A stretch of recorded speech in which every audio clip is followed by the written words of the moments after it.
Shalom, shalom. This week's Parsha is Parshat Emor, and I'd like to take a few minutes to talk about the story of the blasphemer.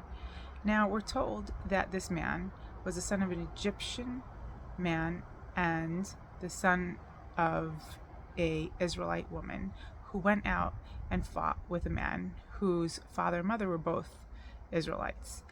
And the son of the Egyptian man and Israelite woman took the name of God and blasphemed.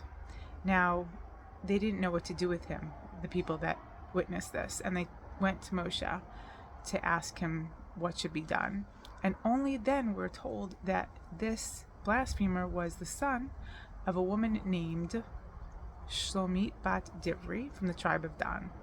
So the questions are, why does the Torah take pains to mention this mother's name? This is unusual.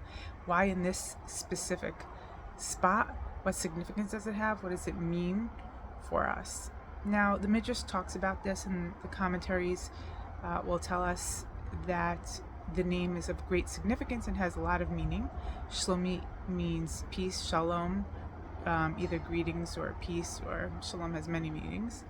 And Divri means words, and this is from the tribe of Dan.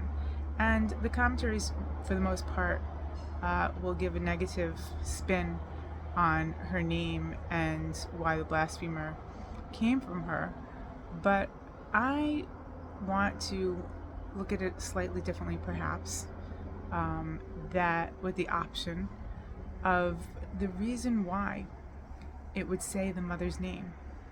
It is to learn something, and that the names, her name being peace, the daughter that is born from words of the Shevet Dan, that it tells us that only when we're trying to decide what should be done with him is not because of any negative connotation, but that this woman was something special, that her whole identity, her whole mahut was trying to establish peace, and how out of the words she chose to use. And that the reason why this blasphemer was judged so harshly and was forced to be put to death was not because the mother is at fault for something that she did, because the Torah doesn't judge the children based on the actions of the mother. Every child has the opportunity to build up their character and to be something special. I think specifically this son did not follow in the footsteps of the mother, who her whole way was to try to make peace with words. And what did this blasphemer do? He goes out, he gets into a fight, and he uses his words that he should have been taught from his mother to use for peaceful purposes, to blaspheme in the name of God. And that his whole upbringing was to the opposite for peaceful purposes, by using his words, that he should have learned that from his mother, and yet he did the exact opposite.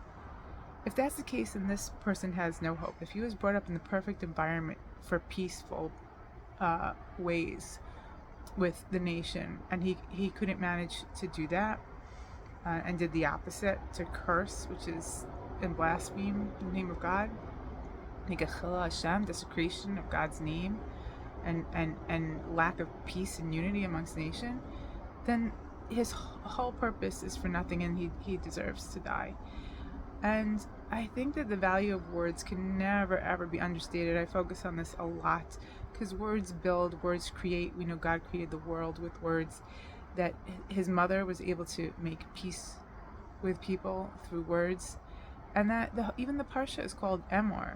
It's to say, to speak, and that the Kohanim, it's to speak to the Kohanim. It's a way of building the priests for the nation, who should build us up with words, with power, with strength, with peace, with unity.